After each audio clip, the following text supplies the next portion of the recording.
and goes on looking ahead. Back straight, perfectly rigid. As Mummy stalks off across the church car park towards her elderly Jag, Angie approaches me. Dory, are you rushing off? Or have you got time for a quick word? Yes, of course, I say. My train doesn't go for ages. She beams at me. Great. Then we could have a cup of tea and a proper chat if you like. And I can tell you all about the vigil. It really was a lovely event. I was so sorry you couldn't be there, but I know you were with us in spirit. I blink at her. I didn't hear anything about a vigil, and I can't imagine Mummy condoning such a thing. It sounds distinctly like making a fuss. Sorry?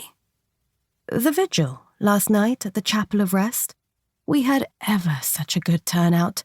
Mostly locals, obviously, but word must have spread because a few of your grandmother's friends came from London and beyond.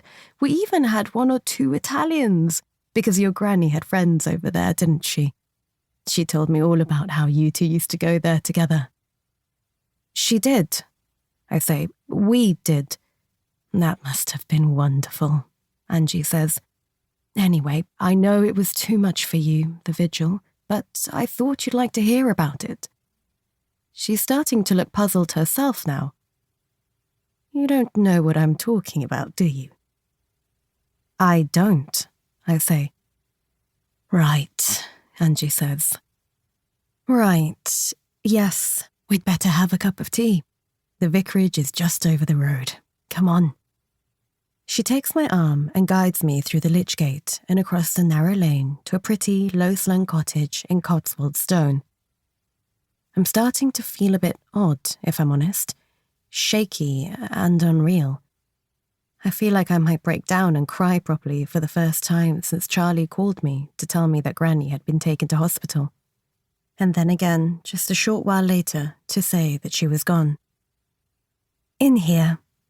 Angie opens a side door and ushers me into a homely kitchen, painted in gentle blues and greens, with cacti ranged along the windowsill and an elderly cat dozing in front of a big cast-iron stove.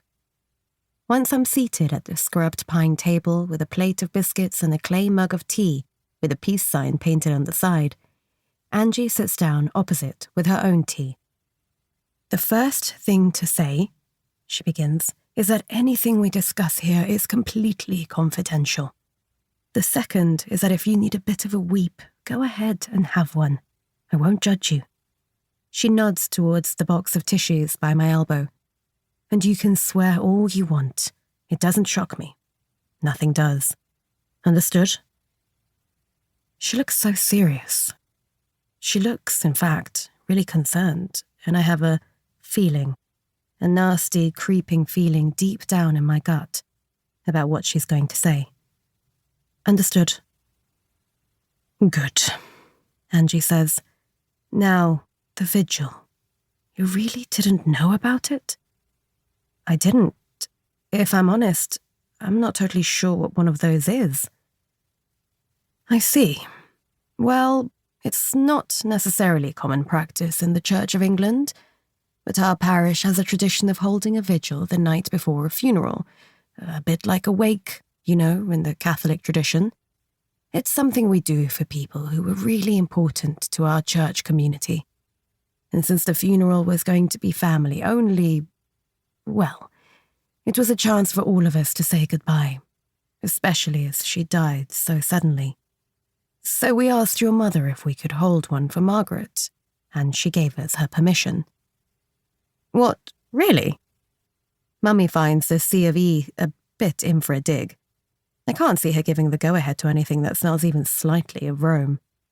Well, not right away, Angie admits. I think she was concerned it would create more work and stress at a difficult time, which is totally understandable, of course. But in this case, we'd planned to organize everything ourselves, and she wasn't expected to do anything or even to attend. So once I'd made that clear, she agreed. And obviously, our first thought was to invite you. I know you're not a churchgoer. Sorry. I say, no, it's fine. But I know you and Margaret had a special bond. She talked about...